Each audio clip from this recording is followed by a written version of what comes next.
Welcome to our session. We are so thrilled for those of you that could make it today. This is Amplifying Voices, the role of podcasting in eating disorder advocacy and recovery. We have a panel of amazing guests that I'm very excited to introduce in a moment. My name is Lori Brown.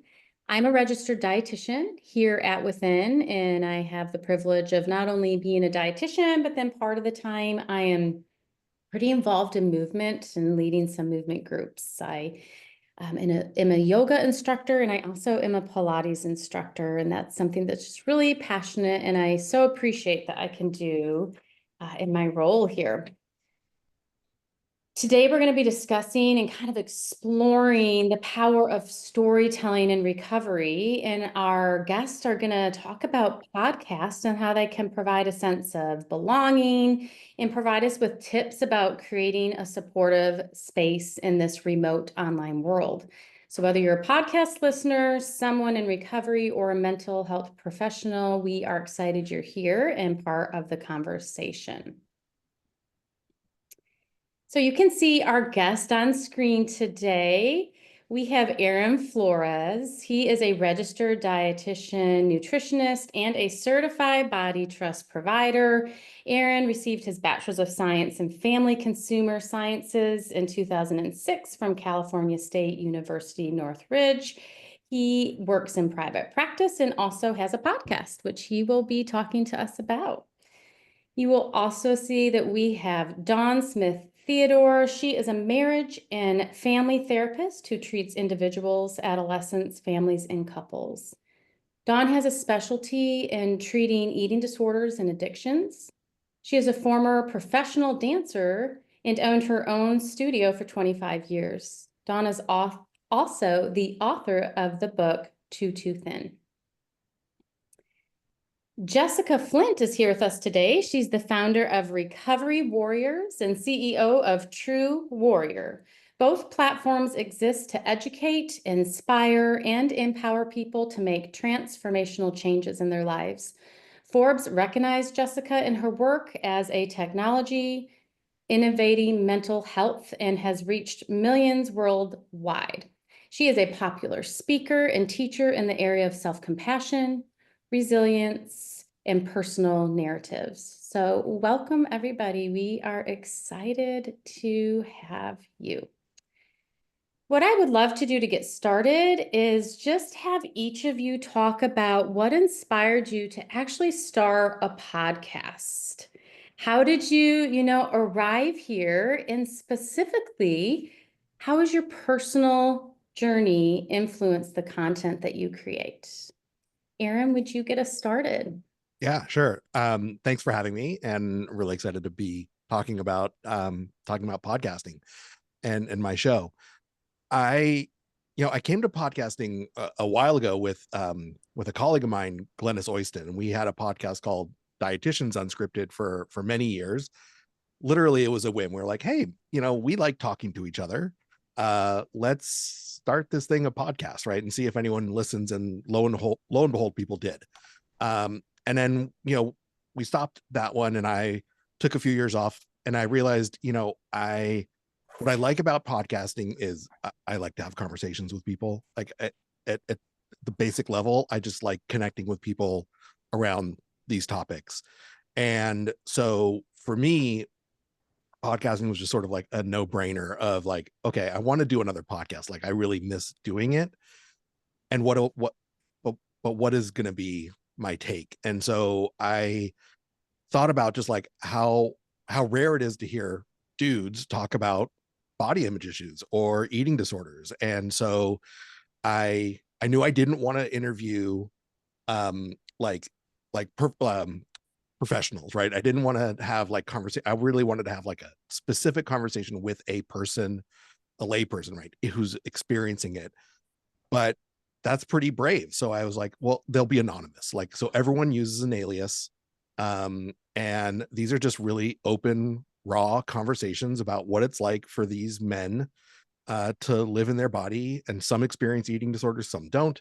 But it's really just like a 45-hour long conversation. And to me, I find it so, I mean, I love doing it. I even if I think one person listened, I think every conversation is helpful to me. Like it's just helpful to like connect with people through a conversation and hear their story. So, it's really been one of the most rewarding things that I get to do. Hmm. Yeah, I was smiling, Aaron, because I've heard you in both of your podcasts, and I feel like you're a person who really is able to create like warmth and humor. I was thinking about like how many times I've laughed out loud. I'll be like listening and kind of chuckling. And I wonder if you can speak to what it's just been like for you to, I guess, be you when you're doing your podcast. Was that like a learning curve, or did you feel like it just came pretty organically to you? That's a very good question. When I did my podcast with Glennis, honestly, my mission was to make her laugh at least once. Ah, And so if I did that, it was a successful show. So you know, I think part of the reason I'm drawn to these, this form of communication is I do get to be really authentic. Like the show is called Unscripted for a reason. I am not making a script. It is just it's a conversation that's going to go, I don't know where it's going to go, to be honest, but I love, I love getting to be authentic. I think hopefully that comes across with folks. And yes, I use a lot of humor. I love Star Wars. I love sort of trying to find humor in the things that are really hard. And I think it's to me, I think it's a really valuable way for people to see that, like, hey, this person who's like does all this work as a dietitian or in body trust work or whatever is also just living through it also, like he's just sort of one of us going through it as well. And I think that to me is really valuable. yeah. Thank you. I just want to acknowledge to our guest. I think I was probably excited. We jumped in. I neglected to mention that the chat is open and then there's also a question feature. So if you have like questions for any of our guests as you're hearing them talk, please put those down. We're going to allow time at the end and we will circle back to them. So feel free to participate. We'd love to hear from you. Going back to, I guess, our original question is what brought you to podcasting? Jessica, can you talk about that? Yeah, I got started over 10 years ago. And at the time, I was living in a little casita in Mexico, developing the Rise Up and Recover app, which was one of the first eating disorder recovery apps out there, along with Recovery Record. And I needed essentially, I needed a company name in order to register the app. And I also needed a marketing channel for it. So I hopped on the podcast bagwagon like before anybody else really did. I was one of the first eating disorder recovery podcasts. And I recognized that that's actually where I was really pulled. The app, ended up not really it had a good mileage to it, but I never really found that to be what the vein that I was meant to really put my energy and effort into. But the podcasting is where I felt I came alive in my gifts of communication. And yeah, so since then, it's just been a journey and I've loved every minute of it. You can tell it's just like coming through your face. I love microphones. Love your microphone. Don, what about you? Tell us how you got started in podcast and just this element of like your personal journey, how it's influenced the content that you create. Well, I'm a former dancer and I'm also recovered from anorexia. And I'm a therapist and I had a dancing school. So that when I wrote my book, Too Thin, I wanted to look at it. No, there were no books out about dancers and eating disorders, and it's called A Guide to Dancing Without an Eating Disorder. And so I wrote it because I wanted to look at it from all different perspectives. And then I started speaking, and I would speak at different dance studios, ballet companies, conferences, and that was great until COVID hit. And then we were doing it online, and it was just not, I didn't feel like it was getting, I, I decided to do the podcast because I thought I can get to more people this way and educate people.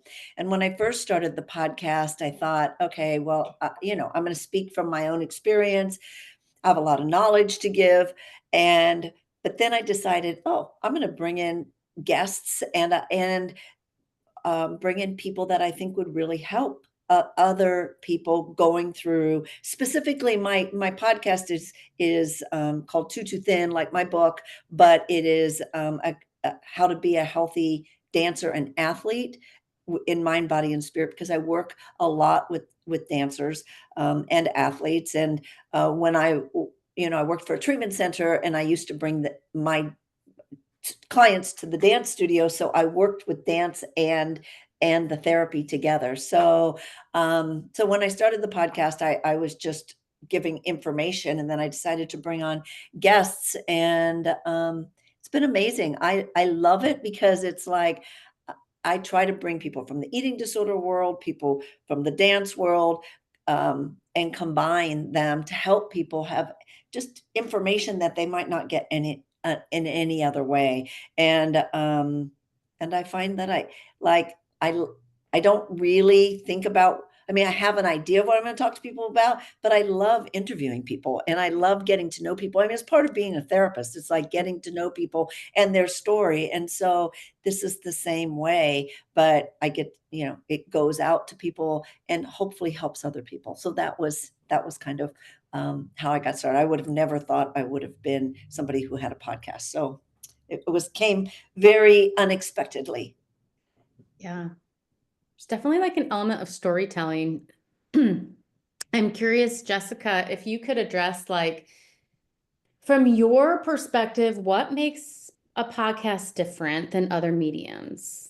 So maybe speak like literally what makes it different, and then to you personally, how has it landed differently?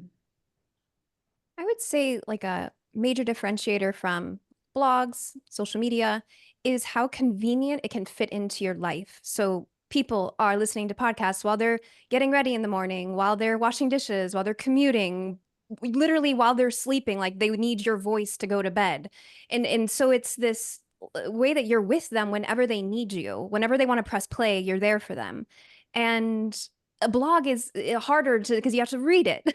And social media can be a doom scroll. Like you end up going on there and just feeling like you're truly not feeling nurtured in what you're wanting to work on in that moment. So a podcast gives you this opportunity to say, like, I want to focus on this, like this topic that this podcast is, this episode is featured around, or the greater idea of what that podcast signifies, as in like, this is a testament to my recovery. I like to think about like podcasts as like pills, and like, you take that because you're like, I want to recover. Like every episode is getting me closer and closer to recovery. And yeah, blogs can do that. Social media, I think, has a lot of cracks in it in order to do that. Books can, but podcasting is just, it's there for you. So I think that is the difference. And also, there's always been this like adage, like, you have a face for radio, like meaning like, we don't want to see your face. But it's like, that's what I love about podcasting. It's changed a bit because now YouTube is really starting to bring. So as podcasters, we do want to be visible more on social media with reels and on YouTube. However, it's just this medium where it's like, it's just you in your voice, and there's no body comparison. There's no like, oh, I wonder, like, her life has to be different because she looks like this or he looks like this. And it's just, I've seen that in the way people talk about it. They feel so seen for the like core of what they're working on, not the superficial part of it, which we get easily entrapped in when we look at images of people. So I would say that's the main thing for me. And, I have had a lot of data for seeing how the podcast differentiates between our blog, which has had a lot of visitors as well, and the social media. And like hands down, just thousands hands down, like it's podcasting is what truly helps people go from theory to practice to mastery. Like that is where I've seen the most transformation, because it's there like every day for them when they need it. And so it's a truly transformational medium. Yeah. I really like the phrase podcasting as pills. I wouldn't have thought of that. I've never heard that, but my role we do these like reflection opportunities, experiential opportunities at within. It's very individualized. But when you were speaking, it reminded me of the ability to pace. Like in a podcast, sometimes someone might listen to 5 minutes or 10 minutes and then process. And I think that's a real gift. So I'm going to borrow your pills analogy. That's a really great one. Erin, I have a question for you because we've already highlighted, it's unscripted. You really use a lot of humor. You show up who you are. And I would love for us to talk in our discussion today, like our own personal stories, this delicate balance of sharing personal stories, maybe part of our content, but being mindful of not being triggered or triggering, excuse me, for our listeners. So I'm wondering if you could speak to this one. Yeah, absolutely. So the behind the scenes for the folks who really want to dive in here, I don't really know much about the folks when they come on. Really, I just sort of put out requests, casting calls, right? Hey, do you want to come on the show? People respond amazingly, and then they come on. I don't do a pre-interview, so I don't quite know where we're going to go. Wow. And so there are sometimes like I'm like, holy moly, we're going to talk about some stuff in this one. Like was not expecting this. And so the only thing that they know ahead of time is like, please don't use numbers. We're not, you can still struggle with being in your body. You don't have to love your body. Just don't use numbers, or don't, sort of list about like how much weight you've lost, or like eating disorder, specifics of eating disorder behaviors. That's the only thing they know to stay away from. Yeah. But there have been some shows where I'm like, ooh, how am I going to handle this one? Like, what am I going to, because I don't edit a whole lot out either. And so I think for some episodes, like I will put in a trigger warning. But I think the other part of it is the reason I probably don't put as many warnings in there is because, I mean, these conversations are triggering. Like, just by nature of like asking someone to share, hey, what has it been like for you to live in your body? That's triggering. Like that's a vulnerable conversation. And I think, people listening, I think there's a level of consent already in there. Like, hey, I want to hear these stories. Like there's a part of me that feels really, like hearing this person's story is healing for me.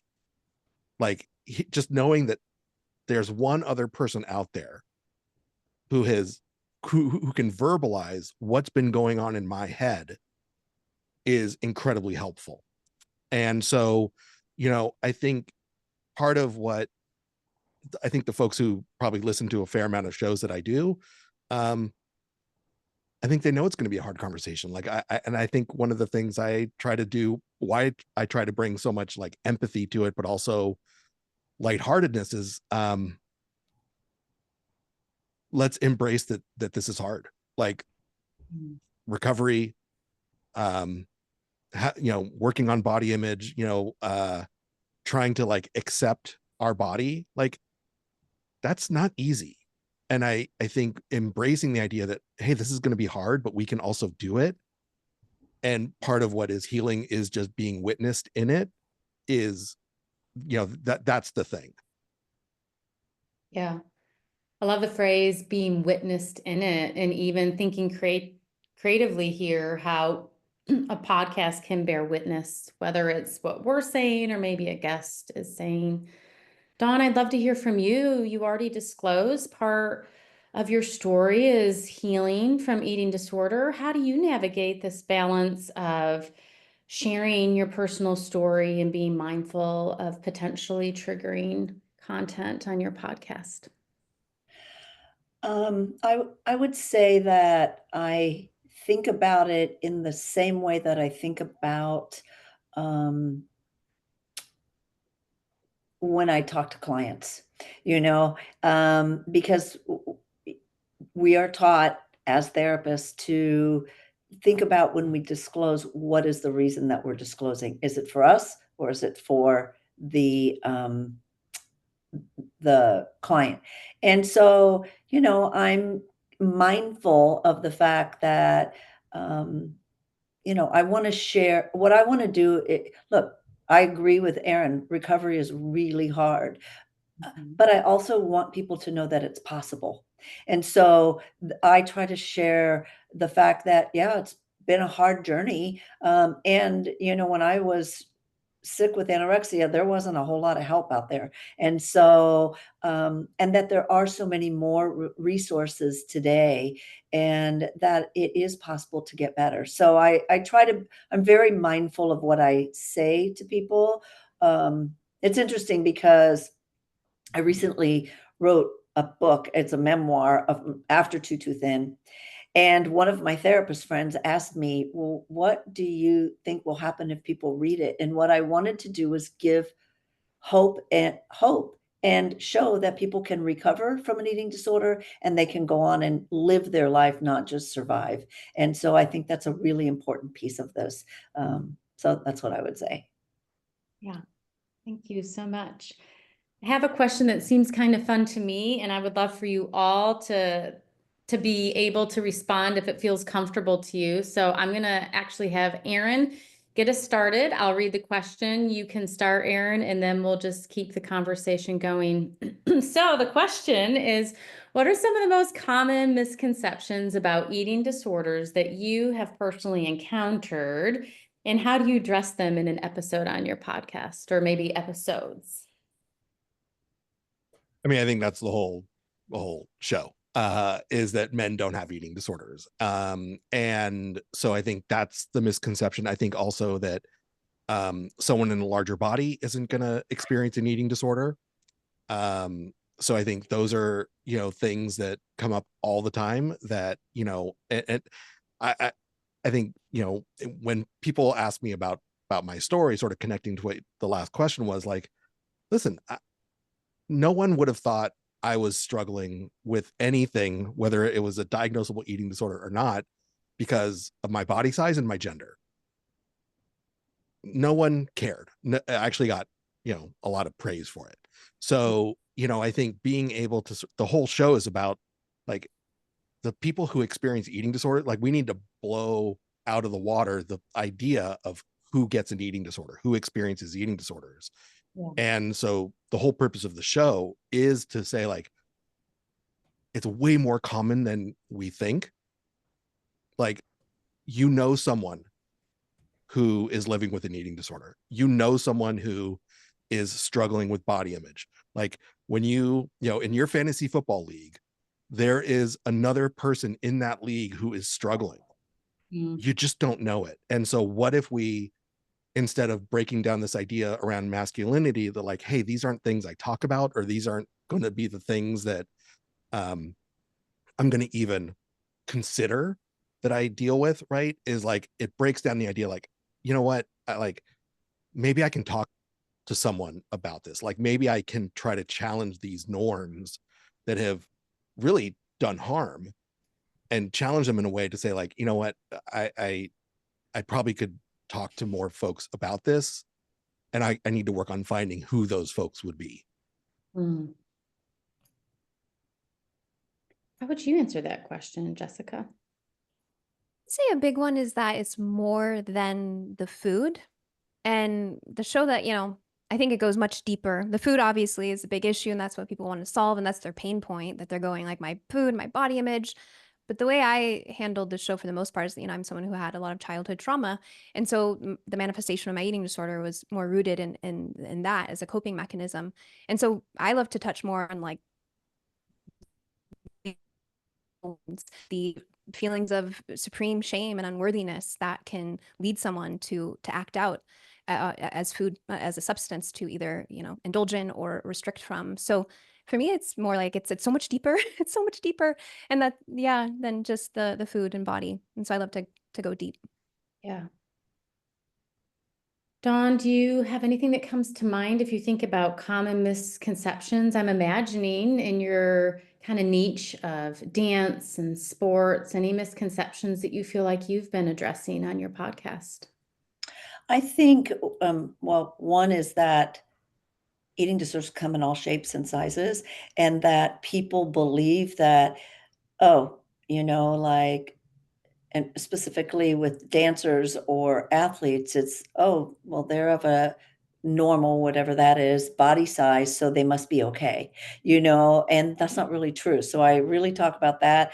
I think the other part is that when people are recovering from an eating disorder, that they are, oh, they're eating, so they must be better, and people don't understand the mental, like sometimes the body changes before the mind does, and that there's a lot of things going on in the mind, and that that people don't talk about. And one of the things that I always talk about is that it's so important to be able to share what's going on with you, as far as with somebody who's struggling.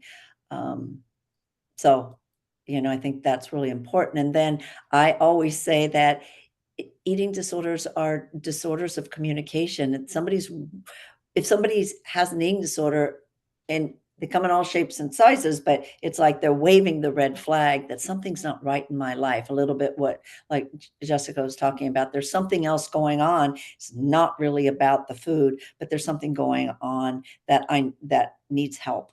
And the eating disorder is just the communication that shares that something's not okay. Yeah.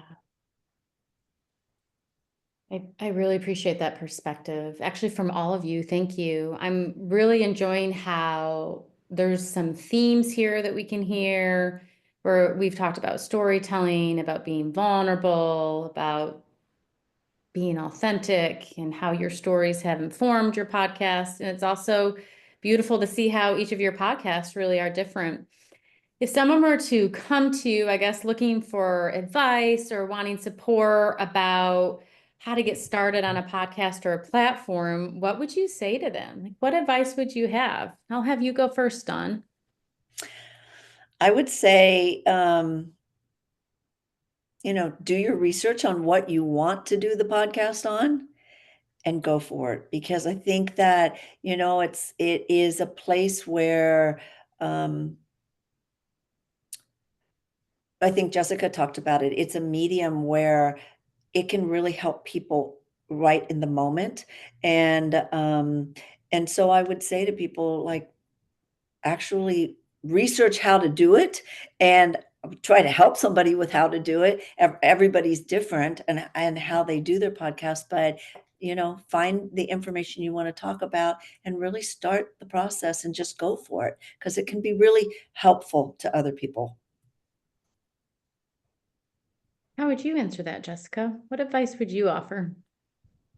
So I guess for podcasting specifically, I would say progress over perfection in the beginning. Like, don't even worry about like all of this, Mike. Like, first just see, do you even like podcasting? Because you may not even like it. So first is to see, like, is this something that I enjoy doing, and not getting trapped into thinking that you need to have all the best equipment and everything just perfect. It's really just about getting started and then figuring it out from there. And then leveraging a lot of tools now that are available to make it easier for you. And there are so many. If you just Google like ways to make your podcast more efficient and effective. And overall, I would say is that if you have a pull in your heart to share your story or provide value to people around their journey to recovery, then heed that call and find whatever medium is best for you. Some people may take to social media more, or blog. So I think there's so many different mediums that you can connect with, and to allow yourself that channel to provide value to people. And your story matters. I think one thing I want to say is that we think that there's it's very noisy nowadays. There's so many people out there share, and that doesn't, unique perspective doesn't matter. Like, nobody grew up with the same parents at the same place at the same time, and with all the perspectives that you've had, like the situations in your life. So you provide a lot of value just in how you have been shaped by the world around you in your recovery journey. I'll just disclose, I think in pictures, it's just the way that my mind goes. And I have this running joke actually with clients. We're thinking about like what we would put on our t-shirt.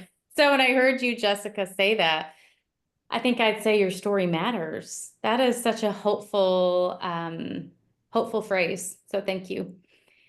Erin, What advice do you have? Very similar to Jessica. I think like just do it. Like, I've upgraded my mic. Like I love gear, right? So I've upgraded my mic. My hope is to get one like Jessica's next. So we're upgrading every often as we can. But like just start simple. Like your phone is a microphone. And you can just record episodes right from your phone, right? And there's a lot of different sites that will, even if you think about it from podcasting from like a little different perspective, like there's, you can put it on your Substack for free. You can use things like Swell that are just like voice memo, right? You can just and so it doesn't have to be elaborate. It doesn't have to be hard. Like I think, you know, because the barrier to entry can be so low, I think it makes it accessible so that we can get a lot of different voices to be heard, right? Because everyone has a phone. Well, for the most part, everyone has a phone, right?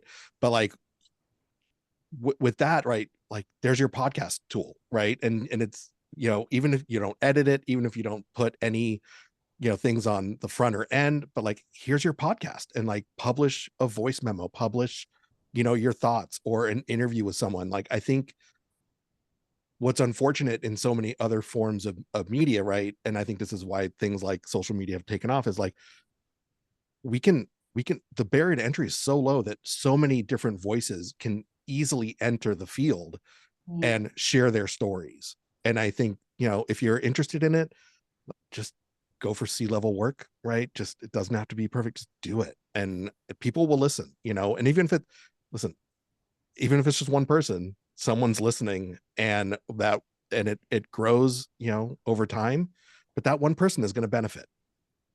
Yeah. So we're keeping it simple and the story matters. Those are some t-shirts that have popped in my brain. Taking the lead from your podcast, Erin, I'd like to do a couple unscripted questions that have just popped into my mind as I've been listening. I would like to hear from you.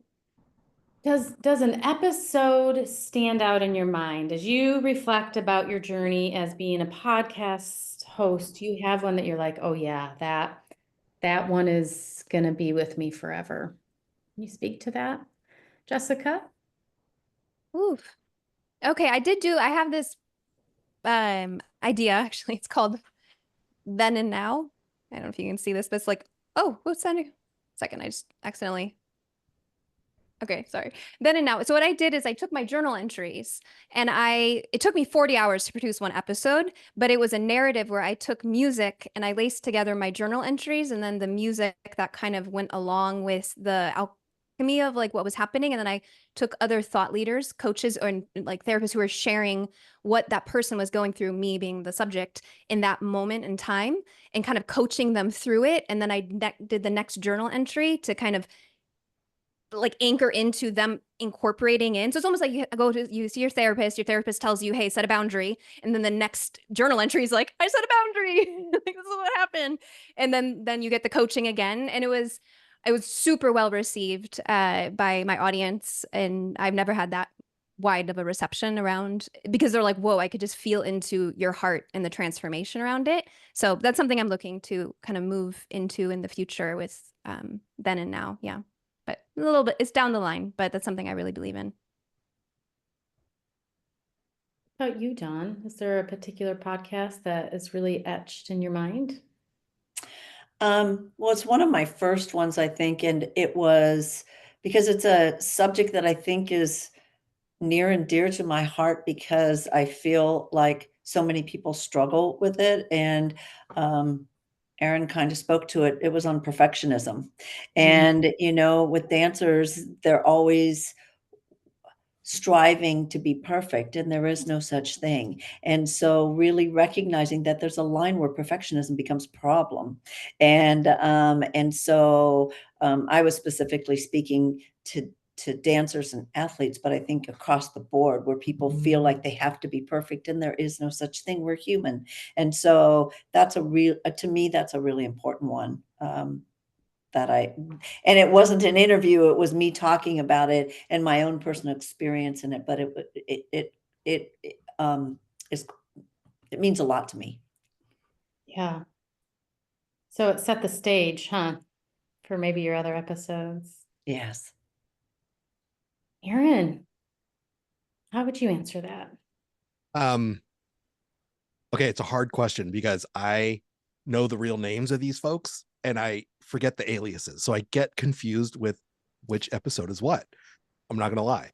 But I think the ones that have stood out, and I think there was one in season 1, and I think one in season 2. Season 3 is coming out right now. I think it's episodes. Well, in season 1, there was one episode where the first time someone cried. And that was, I mean, listen, I've had people cry in session. It happens all the time. And I wasn't quite expecting it on the show. And the person wasn't expecting it sort of on the show, right? The conversation just sort of led to this topic. And, you know, it stood out to me like that. It wasn't so much that people like, hey, this is going to be powerful for other people. It made me really think about like what I'm doing is I need to hold it really sacred. Like people are telling me their stories. Their stories are personal. Like they're trusting me with something that is very deep. And again, these are just normal folks, right? And so people are hearing their story.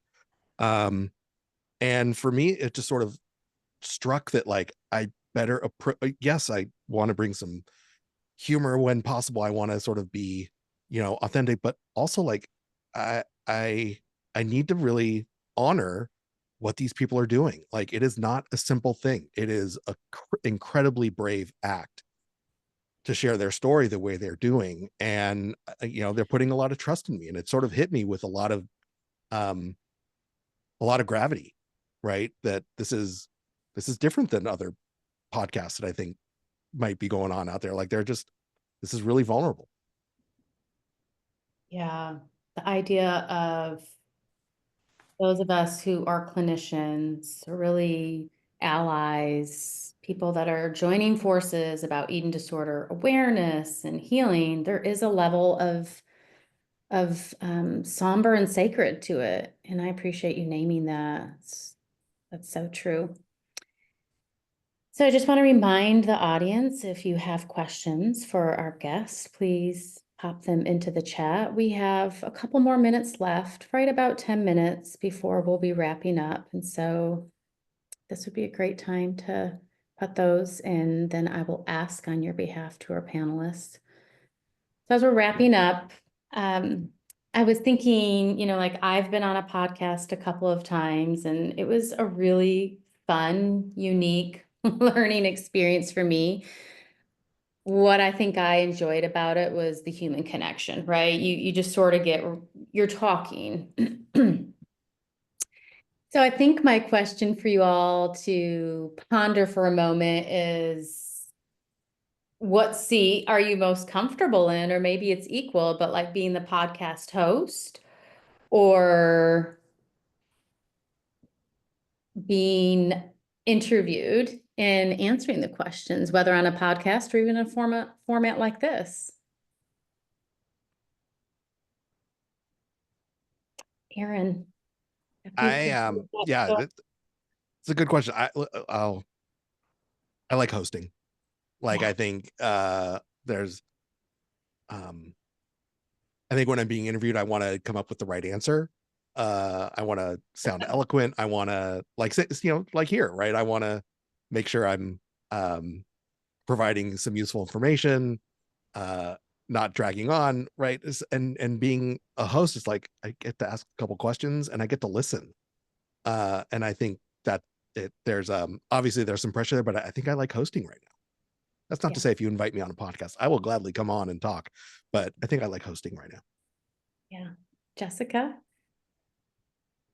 So I do a lot of solo shows now. So I'm kind of one of these like wind me up and let me go. So I kind of like just being able to do that. And I do enjoy a little more creative control in that. So I would say generally if I host, I edit a lot of what I say out. So for anybody who's listened to my podcast, I edit about 80% of what I say out because I like to build up a rapport with the guest. And so I'll sometimes talk a bit more to open them up. But I delete all of that. I edit all of what I talk about out. So in that sense, I do like having creative control. So I probably enjoy hosting more because I still get a lot out of the conversation with the person. And I haven't been on that many podcasts to tell you the truth. So yeah, I don't really try. Maybe it's next, you know? Yeah. Dawn, how would you answer that? I mean, I very much enjoy hosting, but I also like to be interviewed because it just gives me a different perspective. And I feel like being a host of a podcast, it like I have the control, and sometimes I like to give that away and let other people ask me the questions. So I like both. Yeah.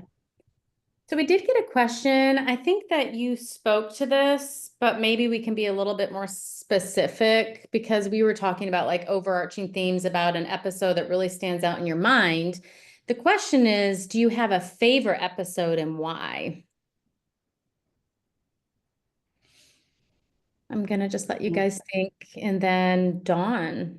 Well, I think I actually thought that's what the question was when you Yeah, asked me, yeah. and so I would still say the perfectionism one. Yes. I love interviewing people, and I think each one is different, but I don't have a specific one that I loved more than others. So I would say the perfectionism. Thanks. What about you, Jessica? I know it's a similar question, but does anything different pop out to you? No, it's the ones where I tie in journal and entries and music and yeah. That is so creative. Like a lot of things happening there. I am going to go listen to that. I haven't, so I appreciate you making us aware of that. It sounds pretty incredible. Erin. Um, well, I'll just say, like, I think so there have been it's not one, I think there's been a couple different interviews this season in season 3, where these folks have talked about how how they've really stepped into fat liberation. And that's not a lot of space where I hear men talking about. And I love hearing how fat liberation is showing up for these folks. And especially because like it was folks that they're connected with closely in their relationships that have it's an example of men listening to people and learning to do better. Hmm. You know, and I think like there's a lot of roles in masculinity that don't connect to that. And I think hearing these stories of like, hey, I had to do some work. I had to like unlearn a lot of things if I'm really going to embrace fat liberation. And these two folks did that. And again, it's hard for me to remember the names because I have aliases, but there's definitely, I think, 2 of them in this season. Yeah. This ties into the question, but I'm wondering if there's been feedback that you've received that has been really meaningful to you or maybe even propelled you in some ways. I'm going to start, if that's okay, with that one, because Yeah. every time when I start a new season, I basically put something on Instagram saying like, I'm looking for new people to interview. And pretty much season 2 and season 3 have all been people who heard the show. Oh, So wow. that's the feedback, like, is that those folks heard the show and like, oh, I want to do that. Like, I think it would be helpful if I do that also. Like, I heard this story, it resonated with me, it made me feel like I'm not alone. I want to do that. And I think that's the best feedback I could ask for. Yeah. What a powerful opportunity, just this platform you have for people to tell their stories. I personally believe there's healing in storytelling. Jessica, what about you? Wow, I've had so many over the years. Like really just like this podcast literally saved my life. I remember one particular was a woman who wrote in and she was essentially saying she wanted to kill herself. Like she was done, like she couldn't handle this any longer. And I got that message and I produced a podcast sharing about it was during Suicide Awareness Week. And I talked about my own suicidal ideations and my own ability, like however I was at a point in my eating disorder where I did want to take my life.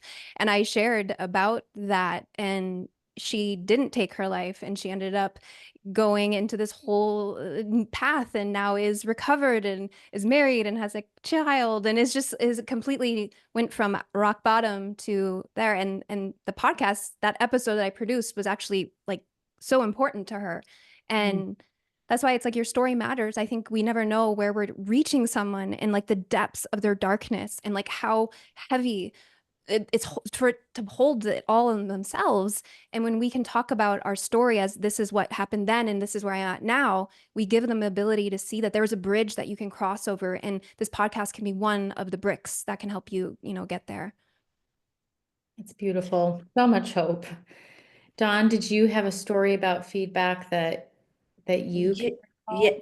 yes, I had somebody reach out to me who was really struggling with an eating disorder. She was a dancer, and she had heard one of my podcasts and reached out to me. And then we had a phone conversation, and she was really afraid to go to treatment, wasn't sure what she was going to do.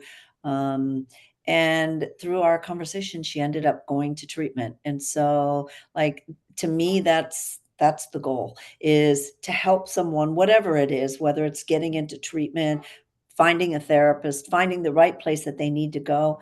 But the fact that they listen to the podcast and reached out to me meant a lot. So yeah, it's important. Yeah, those are all just incredible stories. In the collaborative approach, the creativity, just a lot of nuggets that you have offered us. And I know for me, like I'm feeling inspired and hopeful and just reminded at the power that stories have. We're just about at time. And so I want to remind those that are in the audience, sometimes there's questions that come up about continuing education. That would be in your dashboard. And if you want to check out the Within Summit schedule, there is still more learning for us to be had. There's one more session today, and then you can see the agenda for tomorrow. This is all out on the Within Summit website. I want to just again extend a generous thank you to Jessica, to Aaron, and for Dawn. We so appreciate you taking your time, being flexible, just showing up who you are and sharing your story and helping us understand just a little bit more about podcasts and the power that they can have in propelling this information and eating disorder awareness and recovery. I really appreciate it. You're getting some feedback in the chat, you guys. I don't know if you can see it all, but just to thank you that the discussion was appreciated. So others are saying thank you. Thank you. It's been an honor. Yeah. Yeah, thanks so much. And I think, word of mouth is how these podcasts also spread. So like if you're, tell friends, social media, the algorithm does not help. So word of mouth is really one of those things. I think for all of us, right? It helps us spread the word about what we're doing. So Yeah, you that's all how want you to can just support take us. do you want to just take a real quick minute and all of you just say the name of your podcast again? Aaron, you can start. Yeah. It's Men Unscripted, wrapping up season 3 this week. But season 4 is on the way. And also, got to say thank you to Within. They helped sponsor the season. So they also made it happen. So thank you. We appreciate you, Aaron. Jessica, your podcast name real quick. So I just changed my podcast warrior shows now to a new show called Love and Learn, where I take best-selling books and I distill them down into actionable insights and tangible things you can do to go from theory to practice to mastery. So if you're interested in going on an exploration without having to read, that's what I do through Love and Learn. Thank you, Jessica. Dawn? My podcast is called Too Thin, a guide, How to Be a Healthy Dancer in Mind, Body, and Spirit. Awesome. Thank you so much to Thank all of you. you for joining. And again, there's just some more feedback in the chat, just singing your praises and appreciating your time. We will put a pin and a pause on our conversation. Thank you for letting me talk with you. I had a wonderful time. Everybody have a great day, what's left of it. Bye. Thank Bye, you. Thank you. Thank you.